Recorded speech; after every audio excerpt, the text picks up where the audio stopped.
Traditional hip-hop journalism is completely dead, like gone, replaced entirely by a highly profitable, highly optimized ecosystem of independent creators. If you're following the culture right now, especially the crazy ongoing narratives around artists like Drake and Kendrick Lamar, you aren't reading about it in print, you're watching it unfold live.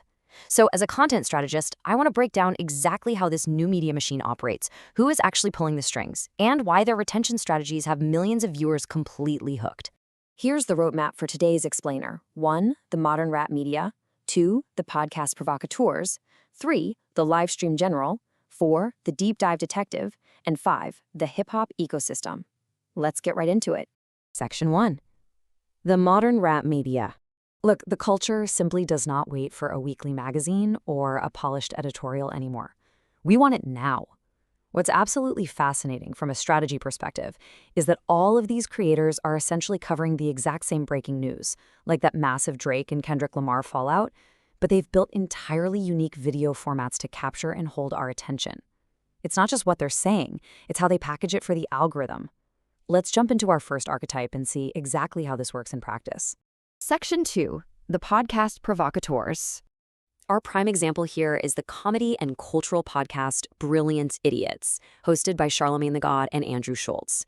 Now, you might expect a hip-hop-focused podcast to only talk about rap, right? But look at this topic mix. In marathon 2-hour episodes, they seamlessly blend hip-hop news like dissecting Drake's Iceman persona or Kendrick Lamar's current status, with sports like the Knicks playoffs, and then boom, a pattern interrupt straight into neutral political commentary covering the GOP or Trump, right alongside reactions to stand-up comedy roasts. They're generating hundreds of thousands of views per episode, not by staying strictly in one lane, but by creating a comprehensive cultural variety show. It's a brilliant retention strategy. You stay locked into this circular conversation for hours because you literally never know what topic is dropping next. And with a massive 446,000 subscribers, they capitalize on that highly engaged audience directly. They aren't just relying on standard AdSense. They're rolling out channel memberships, offering ad-free episodes, custom emojis, and prioritized chat acknowledgement. They're constantly communicating with their fans about technical issues, building a deep personal level of community trust and loyalty. But what if you don't have 2 hours a week to wait for a podcast? What if you need the news literally right this second? Well, that open loop leads us perfectly to Section 3, the live stream general. Enter King Academics, 6,200. That is a staggering number of videos on his channel. If the Brilliant Idiots are the weekly magazine, Academics is a 24/7 news ticker. This illustrates a relentless, daily grind to react in real time to every single breaking moment in the culture. Whether it's a new diss track dropping at midnight or a sudden social media feud, he is live. To maintain an empire of over 1 million subscribers, he integrates his audience into his daily workflow in ways traditional media just couldn't do.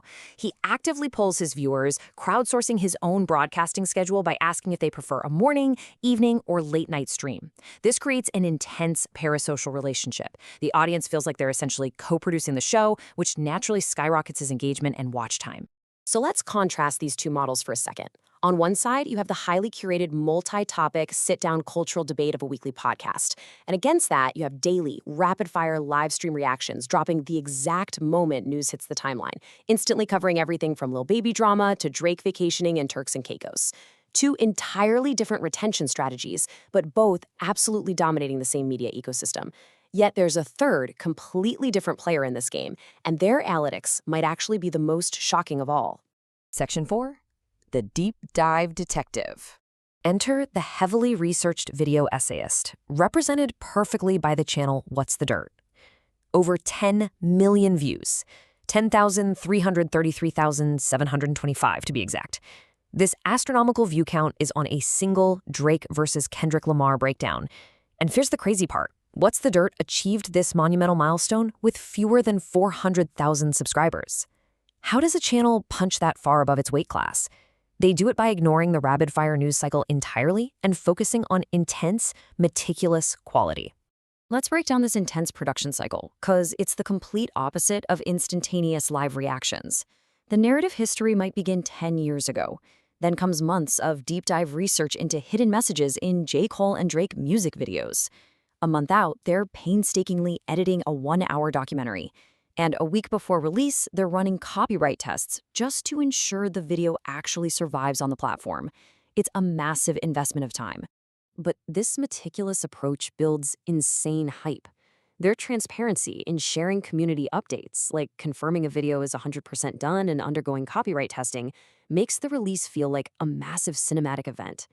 It's so effective that it even catches the attention of the subjects themselves. The creator actually noted, with pretty understandable shock, that Drake himself followed the channel. When the artists you're analyzing start tuning into your essays, you have officially bypassed traditional journalism. Which brings us to our final synthesis, Section 5, the hip-hop ecosystem. This is where the true genius of the ecosystem reveals itself. Check out this dynamic. You have king academics as the vanguard, streaming the news live as it breaks.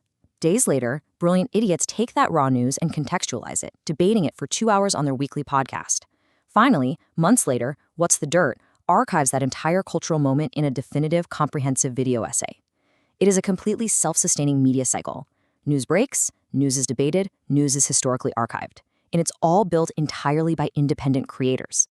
So, it leaves us with this final, provocative question. Who really controls the narrative in modern hip-hop? Is it the record labels? Is it the artists themselves? Or is it these independent creators who command millions of viewers from their bedrooms and studios, wielding massive cultural power over the traditional media guard? I genuinely want to know what you think. Drop a comment below with your take, hit that like button if this explainer completely changed how you look at your own feed, and be sure to subscribe and share this with anyone who loves dissecting the culture. See you in the next one.